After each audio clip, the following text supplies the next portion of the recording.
الحمد لله وكفى والصلاة والسلام على خاتم الأنبياء سيدنا وحبيبنا محمد المصطفى وعلى آله المجتبى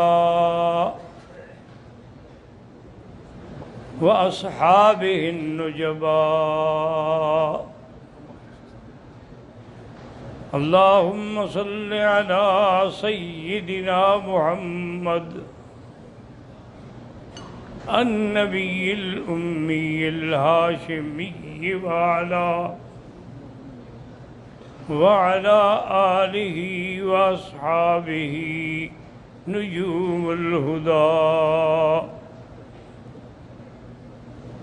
أما بعد فقد قال الله تبارك وتعالى في القرآن المجيد والفرقان الحميد: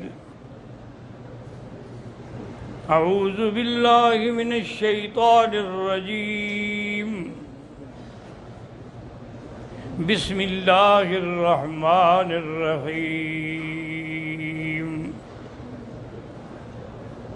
إن الذين آمنوا وهاجروا وجاهدوا في سبيل الله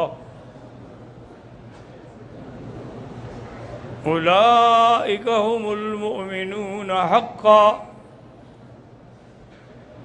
لهم درجات عند ربهم ومغفرة ولهم رزق كريم. صدق الله العلي العظيم. قال النبي صلى الله عليه وسلم: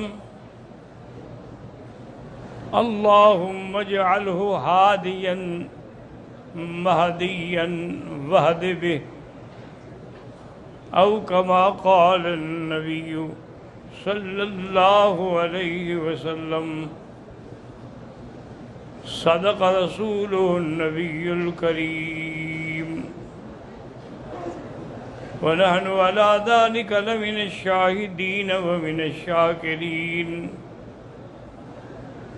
والحمد لله رب العالمين.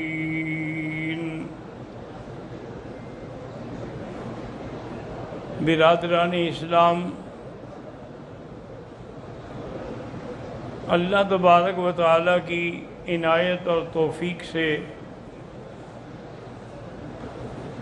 چند یوم سے جو دروس ہیں ان کا تعلق اصحاب رسول اللہ سے ہے، کیونکہ اصحاب رسول اللہ ہی معیار حق ہیں. اصحاب رسول اللہ ہی واسطہ ہیں دین کے پہنچانے کا. اصحاب رسول اللہ ہیں جن کی شان میں اللہ تبارک و تعالی نے متعدد مقامات پہ ان کی عظمت بیان کی ہے. کسی جگہ فرماتے ہیں اولئک هم المؤمنون حقا، ان کے ایمان کی گواہی اللہ دے رہے ہیں. اور کسی جگہ اللہ تبارک و تعالیٰ فرماتے ہیں کہ لقد رضی اللہ عن المؤمنین. راضی ماضی کا صیغہ، یہ نہیں کہ راضی ہوں گے، راضی ہو گئے. اذ یبایعونک تحت الشجرۃ فعلم ما فی قلوبہم، اللہ جانتے ہیں ان کے دلوں میں کیا ہے، سچے ہیں کہ کھوٹے ہیں. چونکہ وہ سچے تھے انزل السکینۃ علیہم، تو اللہ نے ان پر پھر اطمینان اتارا. اسی طرح اللہ تبارک و تعالی نے دوسرے مقام پہ بھی فرمایا والسابقون الاولون من المہاجرین والانصار والذین اتبعوہم بإحسان رضی اللہ عنہم ورضوا عنہ.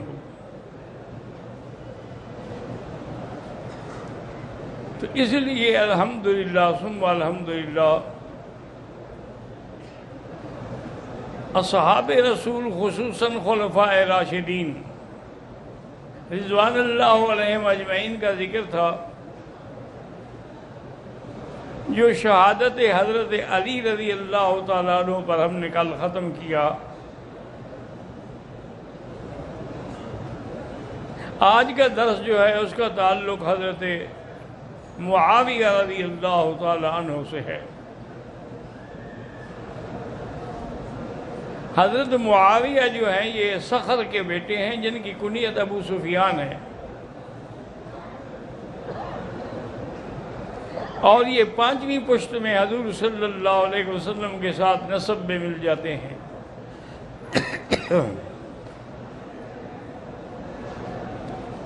ان کے ایمان کے بارے میں دو قول ہیں، ایک یہ ہے کہ فتح مکہ والے دن دونوں باپ بیٹا مسلمان ہوئے، یعنی حضرت ابو سفیان بھی اور معاویہ بھی،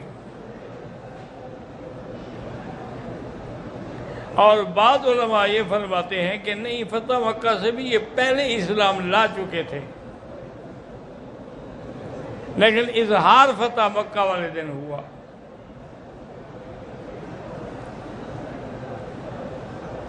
حضرت عباس رضی اللہ تعالی عنہ نے حضور سے خدمت میں عرض کیا کہ حضرت ابو سفیان بہرحال مکے کا سردار ہے،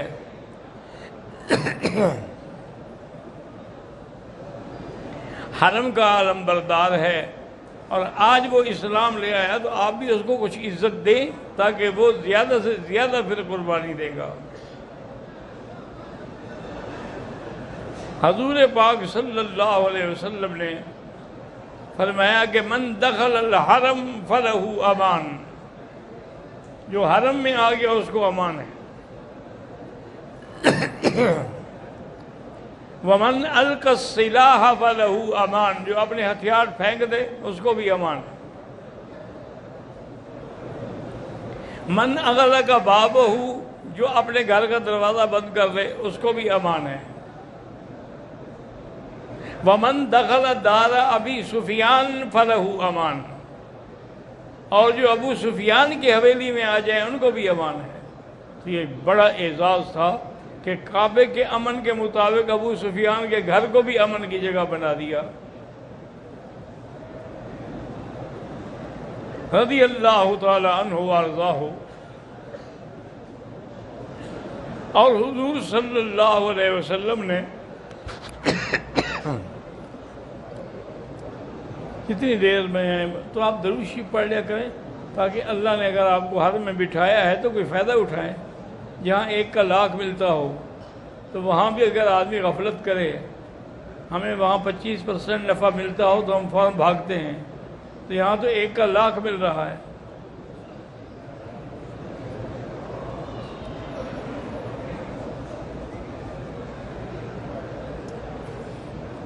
سب سے افضل درود تو وہ ہے جس کو ہم نماز میں پڑھتے ہیں، جس کو درود ابراہیمی کہا جاتا ہے، لیکن اس کے علاوہ بھی اللہم صلی علی سیدنا محمد النبی الامی پڑھا جائے تو وہ بھی الحمدللہ صحیح ہے۔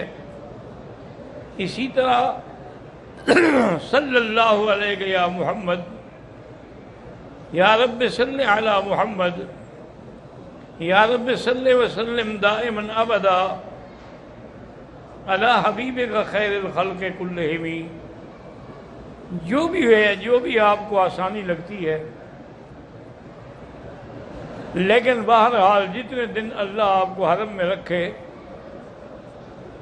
کوشش کریں کہ وہ آپ کا زیادہ سے زیادہ وقت جو ہے تلاوت قرآن میں گزرے، کیونکہ اللہ کے قرآن کو اللہ کے حرم سے بڑی نسبت ہے کہ یہیں تو قرآن نازل ہوا ہے۔ سب سے پہلے قرآن جو اترا ہے تو وہ جبل نور پہ اترا ہے جو مکے میں ہے۔ اقرأ بسم ربک الذی خلق، یہ 5 آیتیں جو اتری ہیں تو مکے میں اتری ہیں، تو اس لیے علماء نے لکھا ہے کہ قرآن کو حرمین سے ایک عظیم نسبت ہے، اگر آدمی اس پہ غور کرے اور اپنا وقت جو ہے وہ اسی پہ لگائے۔ آپ نے دیکھا ہے کہ ہمارے عرب بھائی جو ہیں یہ جب بھی کسی بھی نماز کے لیے آئیں گے پہلے ہی اب آتے فوراً قرآن شریف اٹھا کے پڑھنا شروع کر دیں، کیونکہ اس سے بڑا کوئی وظیفہ ہے ہی نہیں دنیا میں۔ لیکن ہمارے ملکوں میں ایک بڑا عجیب غلط رواج ہے کہ کوئی پیر اگر وظیفہ بتا دے وہ تو پکا پڑھتے ہیں، چاہے وہ کہے ان کو کوئی ایک ٹانگ پہ کھڑے ہو کے پڑھو، اور اگر حضور پاک بتائیں تو اس میں سست ہیں۔ تو یہ نہ کیا کریں، لوگوں کو بتائی ہوئی باتیں جو ہیں کوئی صحیح بھی ہوتی ہیں کوئی غلط بھی ہوتی ہیں، لیکن قرآن پاک کے پڑھنے سے اللہ کی رحمت ہے کہ برکات و ثمرات ہوتے ہیں اور انشراح صدر ہوتا ہے۔ اللہ کے نبی نے حضرت معاویہ کے لیے دعائیں کی، فرمایا اللہم اجعلہ ہادیا مہدیا واہد بہ۔ کتنی عظیم دعا ہے، کتنی مختصر ہے لیکن کتنا جامع ہے، کلام نبی ہے کہ یا اللہ معاویہ کو ہدایت والا بنا اور ہدایت یافتہ بنا اور دوسروں کو ہدایت دینے والا بنا۔ حضور صلی اللہ علیہ وسلم کی یہ عظیم دعا ہے جو حضرت معاویہ کے لیے ہے۔ اور اسی طرح ایک دفعہ حضور نے دعا کی اللہم علمہ الکتاب اللہم علمہ الکتاب واحفظ عن الحساب وقہ العذاب۔ یا اللہ اس کو قرآن کا علم عطا فرما اور عذاب سے نجات عطا فرما۔ اور ایک دفعہ حضور نے دعا کی اللہم علمہ الکتاب ومکنہ فی البلاد۔ یا اللہ ان کو قرآن کا علم بھی دے اور سلطنت کرنے کی توفیق بھی دے۔ ایسے خدا کی شان ہے کہ حضرت معاویہ رضی اللہ عنہ ماشاءاللہ سروقد تھے اور انتہائی خوبصورت تھے، اور ان کا چلنا جو تھا نا انتہائی وقار کے ساتھ تھا۔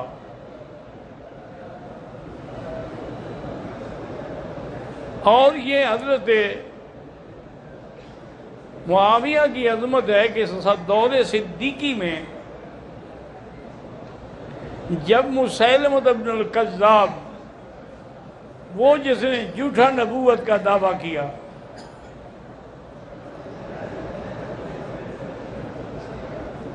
ایک آپ کے ملک میں بھی ہے نا مسیلمہ الپنجاب قادیانی، تو مسیلمہ ابن الکذاب کے ساتھ سیدنا ابو بکر کے زمانے میں جنگ ہوئی، اس میں حضرت معاویہ بھی تھے اور وہ وحشی بھی تھا جس نے دور اسلام میں حضرت حمزہ کو شہید کیا تھا۔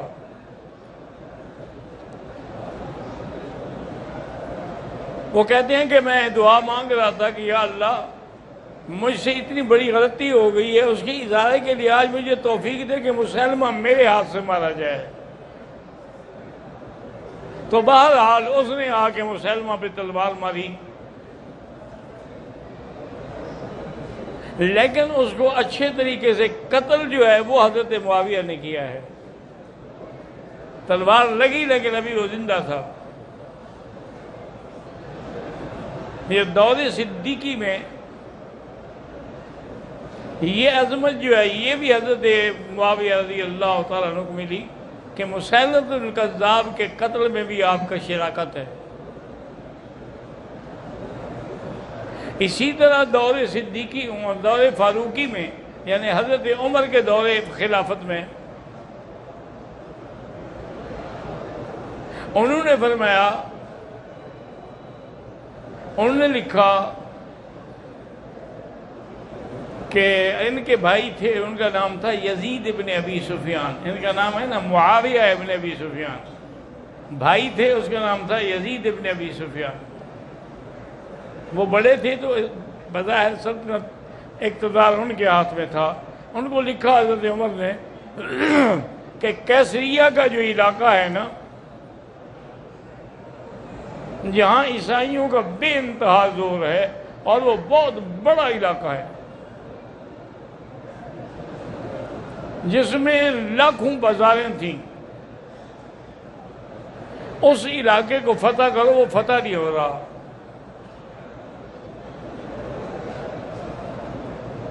اور جب روانہ ہونے لگو مجھے اطلاع بھی دینا، اور سارے رستے میں یہ پڑھتا رہے آپ کا لشکر لا حول ولا قوت الا باللہ العلی العظیم، یا اللہ تیرے پاس ہی طاقت ہے کہ ہمیں فتح دے۔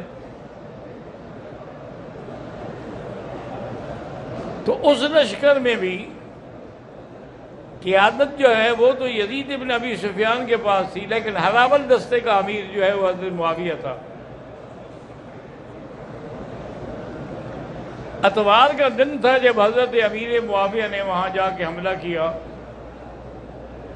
اللہ کی شان ہے کہ وہ عیسائی تھے نا، وہ گرجوں میں اور کلیساؤں میں اپنی عبادت میں لگے ہوئے تھے، اور توقع بھی نہیں تھی کہ کوئی آئے گا۔ لیکن جب حضرت معاویہ نے اپنے لشکر کے ساتھ نعرہ تکبیر بلند کیا تو وہ تو حیران ہو گئے، پاگل ہو گئے، کیا ہو گیا، مسلمان کہاں سے آ گئے بھائی۔ انہوں نے کوشش کی مسلمانوں کو روکنے کی، لیکن ان کا اتنا زور پڑ گیا تھا کہ اس دن 80,000 رومیوں کو ان نے قتل کیا ہے۔ اور یہ شرف اور اعزاز جو ہے وہ بھی حضرت معاویہ کو ملا رضی اللہ تعالی عنہ وارضاہ۔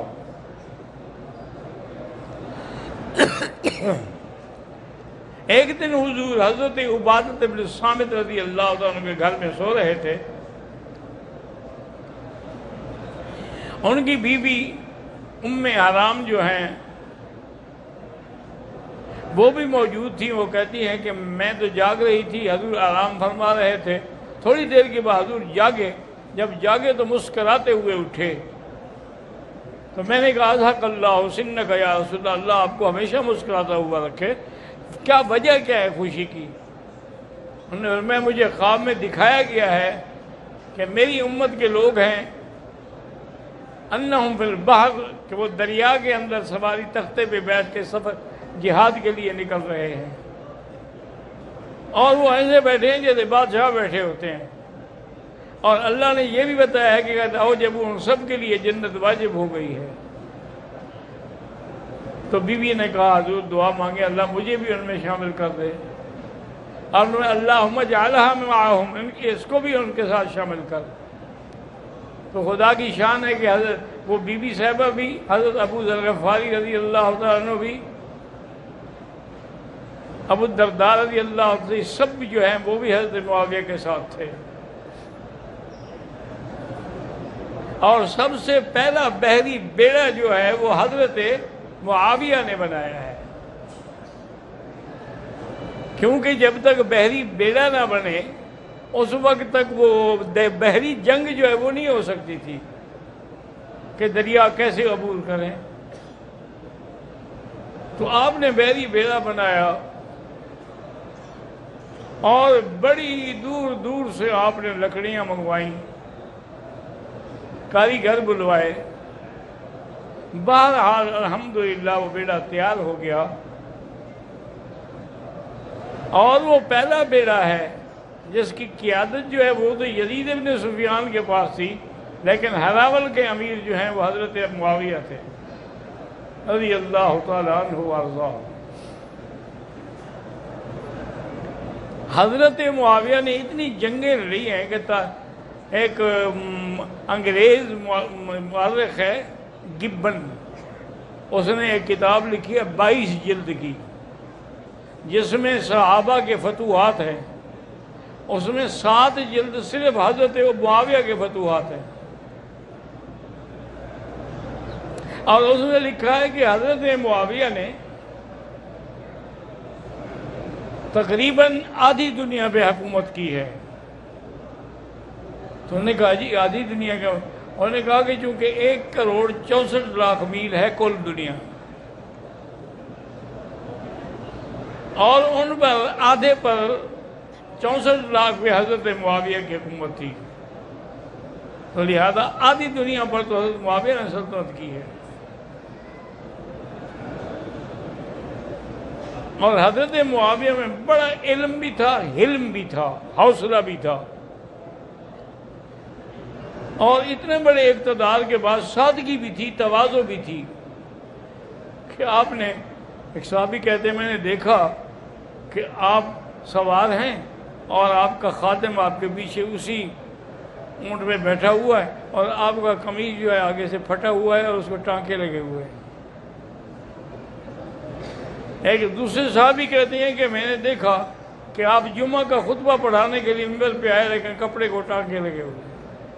اتنا بڑا آدمی، اتنے بڑے فتوحات، اگر وہ چاہتا تو وہاں تو ریشم کے تھان کے ڈھیر لگ جاتے، لیکن طبیعت ہی نہیں تھی، تقاضا ہی نہیں تھا۔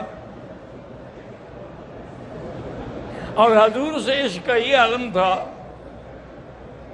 کہ جب بھی وہ مدینے آتے تو بی بی عائشہ کی خدمت میں حاضر ہوتے اور کہتے کہ اماں مجھے حضور کا کوئی کپڑا دکھائیں، تو بی بی صاحبہ کے پاس چادر بھی تھی، وہ دکھاتی، اس کو چومتے، سر پہ رکھتے، پھر اس کو پانی میں بھگو کے وہ پانی جو ہے وہ نچوڑ کے ایک بوتل میں بند کر لیتے، یہ میں ساتھ لے جاؤں گا۔ اسی طرح حضور صلی اللہ علیہ وسلم کے ناخن بھی ان کو ملے، تو انہوں نے وصیت میں یہ لکھا تھا کہ مجھے کفن تو اسی چادر میں دیا جائے جو حضور پاک کی ہے، اور میری آنکھوں پر حضور کے وہ ناخن جو ہیں وہ رکھ دیں، پھر مجھے دفن کر دیں۔ اللہ تبارک و تعالیٰ میرے ساتھ ضرور مہربانی فرمائیں گے۔ اسی طرح اہل بیت سے بھی آپ کا عشق تھا کہ حضرت علی کے بعد حضرت حسن خلیفہ بنے۔ حضرت حسن کو حضرت علی نے کہا تھا کہ بیٹا حالات ایسے ہیں، میرا مشورہ ہے اگر معاویہ چاہے تو صلح کر لینا۔ اور حضور پاک نے بھی فرمایا تھا، ایک دن حضرت حسن گزرے، حضور نے فرمایا ان ابنی ھذا سید، یہ میرا بیٹا سردار ہے، لعل اللہ ان یصلح بہ بین فئتین عظیمتین، انشاءاللہ اس کے ہاتھ پر دو بڑی مسلمانوں کی جماعت کی صلح ہوگی۔ یہ حضور نے پہلے بھی پیشین گوئی کی تھی۔ تو حضرت حسن نے اپنے بھائی حضرت حسین سے مشورہ کیا، مشورہ کرنے کے بعد آپ نے حضرت معاویہ سے صلح کر لی۔ تو اب حضرت معاویہ باقاعدہ یعنی خلیفہ بن گئے۔ پہلے تو خلیفہ حضرت حسن تھے نا، آپ کی خلافت کا دور ابھی نہیں آیا تھا، لیکن جب انہوں نے اپنا حق چھوڑ کے ان کو دے دیا تب آپ خلیفہ بن گئے۔ اور اتنا احترام کرتے تھے کہ جب بھی حسن اور حسین تشریف لے جاتے تو 2-2 لاکھ روپے کا عطیہ ان بھائیوں کو دیا کرتے تھے۔ اور جو نوجوانان تھے اہل بیت کے، جیسے حضرت حسن ہیں، حضرت حسین ہیں، اور اسی طرح عبداللہ ابن عمر ہیں، عبداللہ ابن زبیر، ان سب کے بھی انہوں نے وظیفے مقرر کیے ہوئے تھے، کسی کا 2 لاکھ، کسی کا 1 لاکھ، جو سب کو ملتا تھا۔ اللہ تبارک و تعالیٰ نے اسی دوران میں جب ان کا جھگڑا چل رہا تھا حضرت علی کے ساتھ، اور یہ جھگڑا یاد رکھو کوئی عقیدے کا نہیں تھا، اسی لیے حضرت نے کہا تھا کہ ربنا واحد و نبینا واحد و دیننا واحد، ہمارا رب بھی ایک ہے، دین بھی ایک ہے، نبی بھی ایک ہے۔ یہ تو ایک فکری اختلاف ہے، ہم کہتے ہیں کہ ذرا صبر کر کے جب ہمارے ہاتھ پاؤں مضبوط ہو جائیں گے تو پھر قصاص لیں گے عثمان کا، لیکن حضرت معاویہ کہتے ہیں کہ فوری قصاص لو، جتنا دیر کرو گے یہ اور پھیل جائیں گے، ان کو ابھی سے دبا دیا جائے۔ یہ ایک اختلاف تھا، اور یہی اختلاف تھا بی بی عائشہ سے۔ نعوذ باللہ، کو عقیدے کا اختلاف نہیں تھا۔ اسی دور میں شام کے بادشاہ نے خط لکھا حضرت معاویہ کو کہ میں نے سنا ہے کہ آپ کی بڑی مخالفت ہے، تو اگر آپ میرا ساتھ دیں تو میں حملہ کرتا ہوں اور مدینے پہ قبضہ کرنے کے بعد پھر میں ساری سلطنت آپ کو دوں گا۔ تو حضرت علی رضی اللہ عنہ، حضرت معاویہ نے اس کو لکھا کہ یا ابن الکلب، کتے کے بچے، تم مجھے ڈراتے ہو، جس دن تم نے مدینے کا رخ کیا نا، میں علی کا سپاہی بن کے لڑوں گا اور ہم تیری سلطنت کا ریزہ کر دیں گے۔ اللہ کی شان ہے، اس پہ اتنی دباؤ پڑا کہ پھر اس نے وہ حملے کا ارادہ ہی بدل دیا۔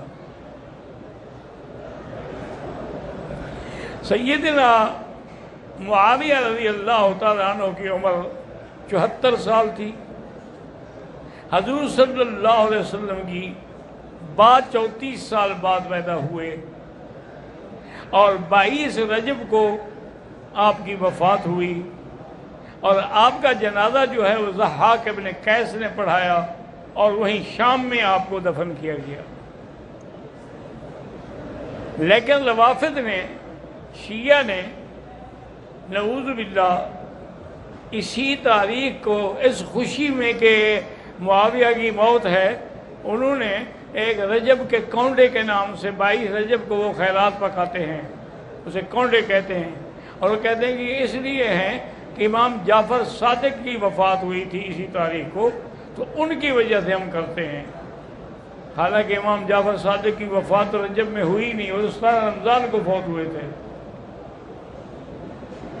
لیکن بعض اپنی بات میں پردہ ڈالنے کے لیے وہ یہ بناتے، اصل وہ حضرت معاویہ کی موت کی خوشی مناتے ہیں۔ اس لیے علماء نے لکھا ہے کہ ان کی دعوتوں پہ شریک ہونا یا ان کی وہ پکائی ہوئی چیز جو ہے اس کو کھانا بالکل حرام ہے، اور ہر مسلمان کو بچنا چاہیے اور اجتناب کرنا چاہیے۔ اللہ آپ کو اور ہمیں صحابہ کی محبت نصیب فرمائے اور صحیح رستے پہ چلنے